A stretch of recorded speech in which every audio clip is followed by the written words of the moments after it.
ನಮಸ್ಕಾರ ಎಲ್ಲರಿಗೂ. ಇವತ್ತು ನಾನು ಪಾದಯಾತ್ರೆಗೆ ಹೊರಟಿದ್ದೀನಿ. ಇವತ್ತೆಲ್ಲ ನಿನ್ನೆ ಹುಣ್ಣಿಮೆ ದಿನ, ಹುಣ್ಣಿಮೆ ನಾಳೆ ಅಂದರೆ ಇವತ್ತಿನಂತೆ ರಾತ್ರಿ ಪಾದಯಾತ್ರೆನ ಹೋಗ್ತಾ ಇದ್ದೀವಿ ರೀ. ಇದು ಸಿಂದಗಿ ಬೈಪಾಸ್ ಮೇಲೆ, ಸಿಂದಗಿ ಟು ಗೊಲ್ಗೇರಿಗೆ 24 ಕಿಲೋಮೀಟ್ರ್ ಐತಿ. ದೂರನೇ ಐತ್ರಿ ನಡೆಯೋದು.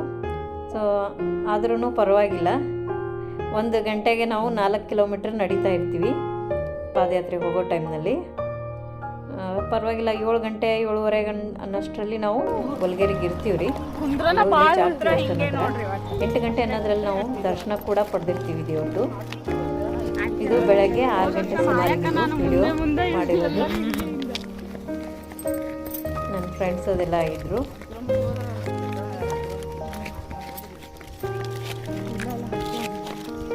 ಸ್ವಲ್ಪ ನಡಿಬೇಕಾದ್ರೆ ಕಾಲು ನೋವು ಬರ್ತೈತ್ರಿ.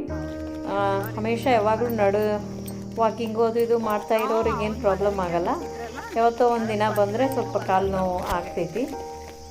ಇಲ್ಲಿ ನಾವು 8 ಗಂಟೆ ಅನ್ನೋದ್ರಲ್ಲಿ ದರ್ಶನ ಪಡೆದು ಆಮೇಲೆ ಅಲ್ಲಿ ಒಂದು ಗೊಲ್ಗೇರಿ ಕೊಲ್ಲಾಳೇಶ್ವರಂದು ತೇರು ಅದ ರೀ.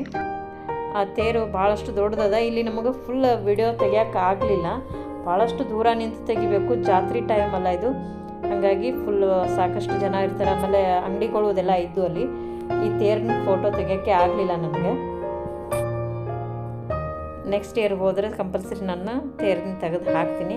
ಇವರೆಲ್ಲ ನನ್ನ ಫ್ರೆಂಡ್ಸು, ಎಲ್ಲರೂ ಸೇರಿ ನಾವು ಪಾದಯಾತ್ರೆಗೆ ಹೋಗಿದ್ವಿ. ಒಳ್ಳೆ ಜರ್ನಿ ಅಂತ ಇದು ದೇವಸ್ಥಾನದ ಆವರಣ. ಒಳಗಡೆ ನಿಮ್ಗೆ ಫೋಟೋ ವಿಡಿಯೋ ತೆಗೆಯೋಕ್ಕೆ ಅವಕಾಶ ಇದ್ದಾವೆ. ಸಾಕಷ್ಟು ಜನ ಇರೋದು ನಾವು ಕೂಡ ಅಷ್ಟೊಂದು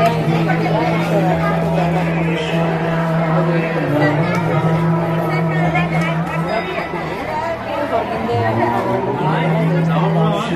ಅಲ್ಲಿ ಮಾತ್ರ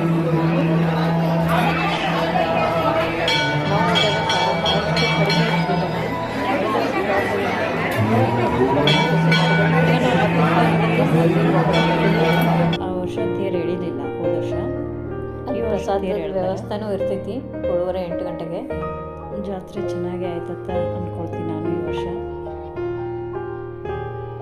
ಸಾಯಂಕಾಲ ಮಧ್ಯಾಹ್ನ ಅನ್ನೋಷ್ಟರಲ್ಲಿ ಒಳಗಡೆ ಕಾಲಿಡೋಕ್ಕಾಗಲ್ಲ, ಅಷ್ಟೊಂದು ಜನ ಇರ್ತಾರೆ. ಸಿಕ್ಕಾಪಟ್ಟೆ ಜನ ತುಂಬ್ಕೊಂಡು ಬಿಟ್ಟಿರ್ತಾರೆ. ಇಲ್ಲ ಹೋದ ವರ್ಷ, ಈ ವರ್ಷ ತೇರು ಎಳ್ದಾರೆ.